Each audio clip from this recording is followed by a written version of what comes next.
저는 베트남에서 온 nguyễn thị Phương Anh 이라고 합니다.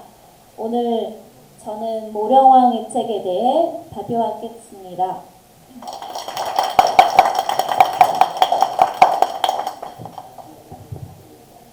폭풍우가 몰아치는 바다 위에 배 한 척이 위태롭게 흔들리고 있었어요.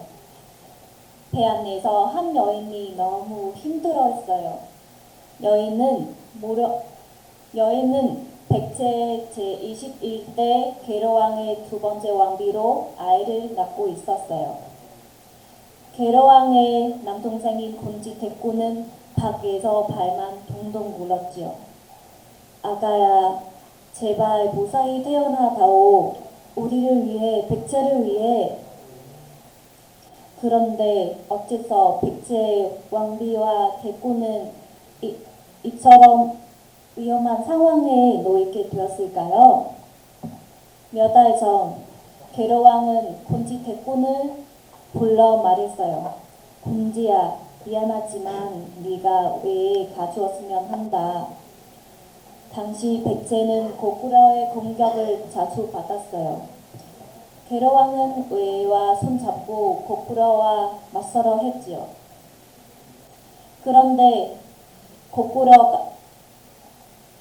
그런데 외가 백제와 손 잡는 대신 왕족을 볼모로 보내달라고 하지 뭐예요. 형님과 백제를 위해서라면 무엇이든지 하겠습니다. 곤지대꾸는 망설이지 않고 대답했어요. 그러나 외는 문주택자도 보내라고 했어요. 이번에는 임신 중인 계로왕의 두 번째 왕비가 나섰어요. 왕위를 이을 문주택자를 보낼 수는 없습니다. 제가 대신 가겠습니다. 그리하여 왕비와 곤지대꾼의 가족들이 함께 배를 타고 외로 떠났어요. 하늘이시여, 부디 제 조카를 살려주십시오. 바로 그때 군사들이 소리쳤어요. 저기 섬이 보입니다. 외로 가는 길목에 있는 강나도라는 섬이었어요. 곤지대꾸는 서둘러 강나도에 배를 대게 했어요. 왕비께서 아이를 낳으실 것이다. 어서 준비해라. 그리하여 왕비는 강나도에서 무사히 아이를 낳았답니다. 아이는 계로왕을 똑 닮은 사내 아이였어요.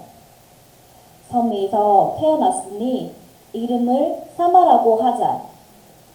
사마야, 안타깝지만 너와는 여기서 헤어져야겠구나. 곤지대꾸는 사마를 배에 태워 백제로 돌려보냈어요.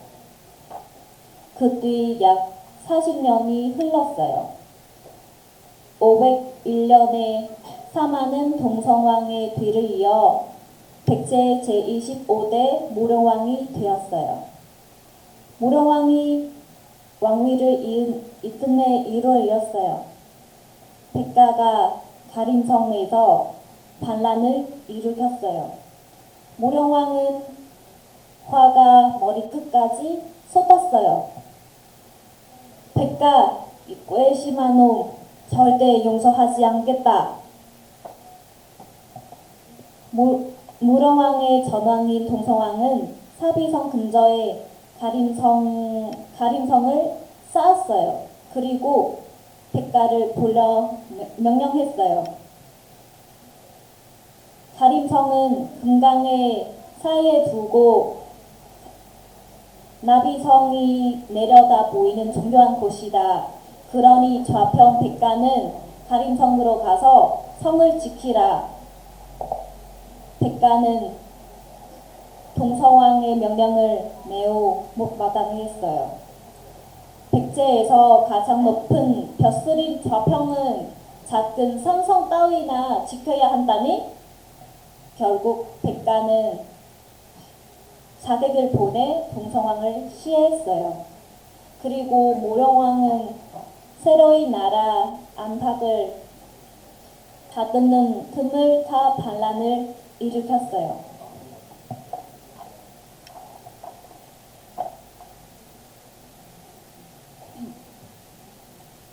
무령왕은 군사를 거느리고 가림성으로 쳐들어갔어요. 백가는 성문을 굳게 걸어 잠그고 무령왕과 맞서 싸웠지요. 백가, 네 이놈! 왕을 해친 것도 못 차라 반란을 일으켜 이 죄를 죽금으로 갚아라. 무령왕은 직접 군사를 이끌고 거세게 공격을 퍼부었어요. 결국 백가는 더 버티지 못하고 스스로 성문을 열고 나와 항복했어요. 잘못했습니다. 제발 용서해 주십시오. 하지만 무령왕은 백가를 용서하지 않았어요. 대뜸 목을 베어 금강에 던져버렸어요. 두 번 다시 왕에게 맞서는 자가 없도록 본보기를 보이기 위해서였어요. 이제 왕이 귀족들에게 휘둘리는 일이 없어야 해. 내가 허수아비 왕이 되지 않겠다. 무령왕은 꾸준히 군사를 훈련시켰어요. 또한 백성들에게 믿음을 얻기 위해 여러 가지 새로운 정책을 펼쳤답니다. 그리하여 이처럼 무령왕은 차근차근 왕군을 세워 나갔어요. 당시 백제는 크고 작은 전쟁에 시달렸어요.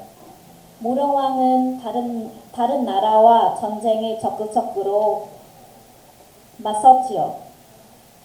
때로는 먼저 공격하는 것이 가장 좋은 방어다. 502년 겨울 무령왕은 군사를 보내 고구려를 공격했어요. 그런데 503년에 말갈족이 백제 고목성을 공격해 왔어요. 무령왕은 얼른 군사 5,000명을 보내 말갈족을 물리쳤어요. 그러나 3년 뒤에 말갈족이 다시 쳐들어와 고목성을 무너뜨리고 돌아갔어요. 전쟁이 잦아지자 무령왕은 더욱더 북방에 힘썼어요. 고목성 남쪽에 나무 울타리를 세우고 장령성을 새로 쌓아라.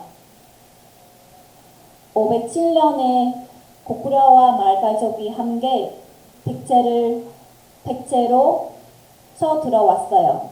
이번에도 무령왕은 군사를 보내 고구려와 말갈족을 물리쳤어요.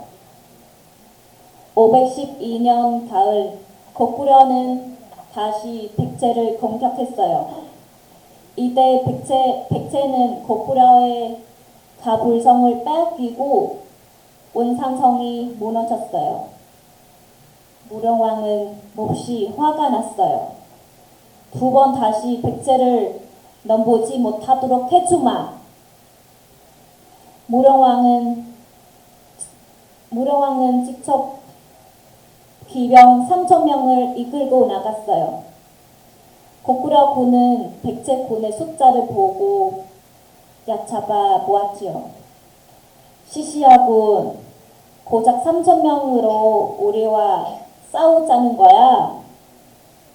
고구려군은 백제군을 만만히 보고 진을 치지 않았어요.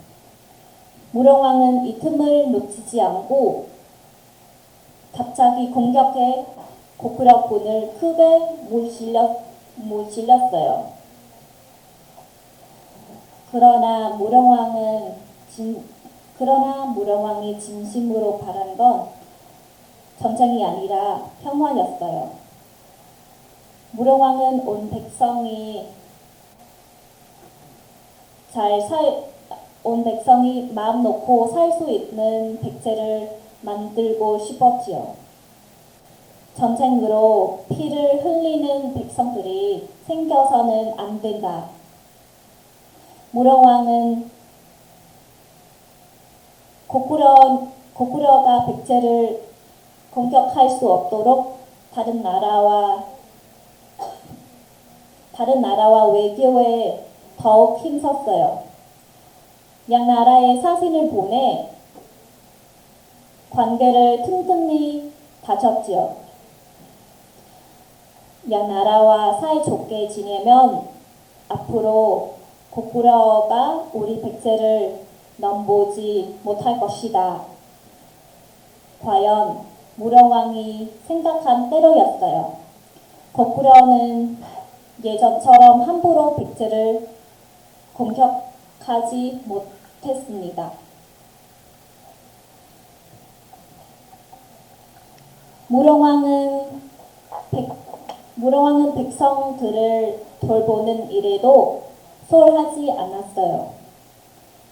전염병이 돌거나 흉년이 들면 나라의 창고를 열어 백성들에게 나누어 주었지요. 그리고 백성들이 가뭄과 홍수를 이길 수 있도록 백제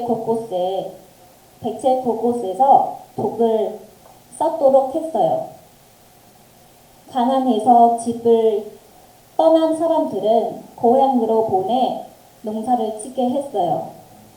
땀 흘리는 만큼 나라가 풍요로워진다. 앞으로 놀고 먹는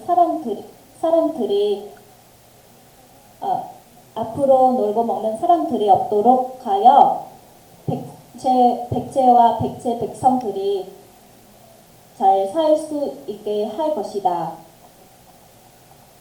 한편 무령왕은 귀족들을 노르기 위한 정책도 펼쳤어요. 두 번 다시 백화 같은 자가 생기지 않도록 귀족들을 확실히 다스려야겠다. 백제를 22개의 담로로 나누겠다. 각 담로에 사람을 보내 철저히 관리하라. 이것이 바로 백제 22담로제예요.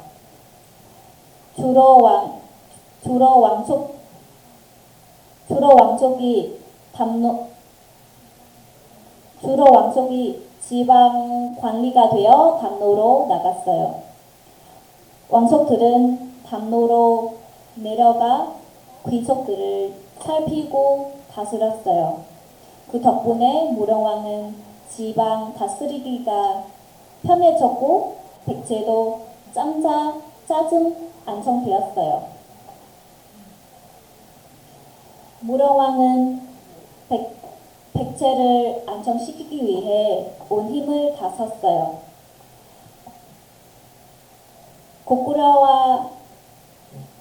고구려와 말갈족을 막아 백제를 지켰고 양나라 외와 사이좋게 지내기 위해 애썼지요.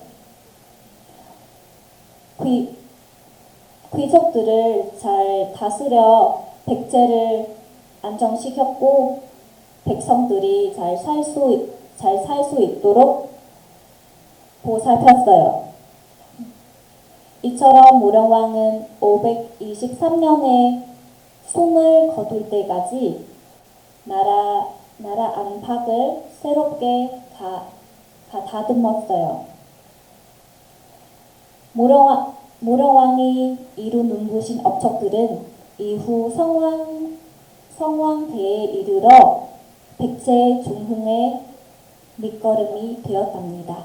제 발표는 여기까지 마치겠습니다. 감사합니다.